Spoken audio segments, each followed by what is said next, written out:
Let's go! Importante ang bawat oras, bawat minuto. Imposible makalabas tayo ng buhay sa isla. Abala ang mga hacker na nagpapaikot sa mga may bank account para ma-transfer ang mga pera sa account nila.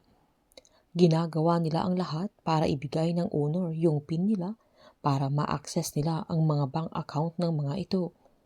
Agad nilang puputulin yung linya kapag nakuha na nila yung OOTP. Sa gabing yun ay masaya na sila dahil ongoing na yung pag-transfer ng mga pera, pero nagulat sila nang biglang huminto at nahack yung mga accounts nila, lalo na nang may lumabas na larawan ng butterfly sa mga screen nila na may voice record na I'm watching you, sabay naglabas na ng mga larawan nila. Kaya giniit ng isang kasamahan nila na codename ng hacker ang Metapurposis na isang hacker na ang target ay ang mga scammers katulad nila. Paglabas ni Max sa hotel ay dumiretso ito sa may motor niya, pero napansin niyang may dalawang lalaki na nakatingin sa kanya, kaya nagkunwari itong nagsasalamin sa cellphone niya, kaya nakita niyang sumusunod sila sa kanya na nagmadali ito sabay tumakbo, pero may mga lalaking nakaabang kay Max at dahil na-train ang dalaga at magaling sa martial arts ay nagawa niya silang patumbahin, kaya agad-agad pumunta sa motor niya nang mapansin niya yung calling card na nakapatong sa may upuan ng motor na iniwan ni Greg. Habang bumalik naman si Tomas sa palengke ay napansin niyang may sasakyan na sumusunod sa kanya na may mga kargang lalaki, kaya agad-agad itong tumakbo. Nagulat naman ang binata nang paakyat na siya ng hagdan ay may isang lalaking sasalubong sa kanya, kaya hindi niya alam kung saan ito tatakbo hanggang mamukhaan niyang si JB yung nasa harap niya, kaya agad niya itong sinaluduhan. Binisita naman ni JB si Tony na ama niya na dating militar at nasa mataas na rangko. Imbes na matuwa ito ay sinaad ni Tony na hindi niya hinihingi na dalawin siya at kailangan na niyang ayusin ang buhay niya. Nagpaalam si JB na may kailangan siyang trabahuhin, na agad namang tinanong ng daddy niya kung anong trabaho ang tinutukoy niya at kung saan, na sinumbat pa niyang hindi niya alam kung saan siya madidismaya kung yung ginawa niya noong nasa militar pa lang siya o ang mga pinaggagawa niya ngayon.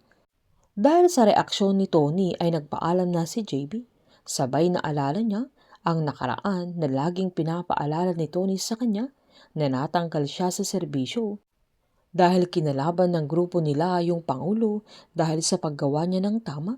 Nananindigan si JB noon na mas pipiliin niya kung ano ang alam niyang tama na kahit kontra sa paninindigan ng ama niya, lalo tauhan siya ng presidente sa mga panahon na yun.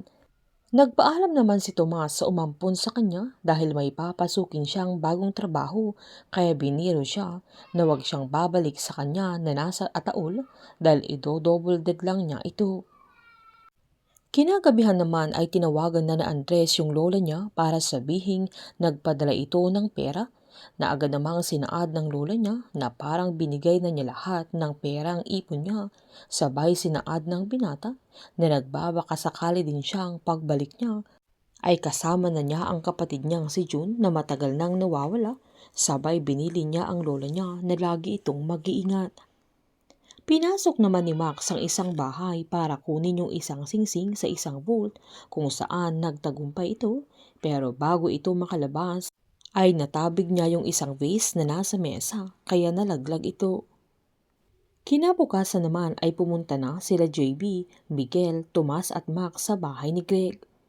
Tinanong ni Tomas kay JB kung yun lang ang team nila at kung kumpleto na sila, na agad namang sinabi ni JB na meron pa silang hinihintay na isa nang saktong dumating naman si Andres.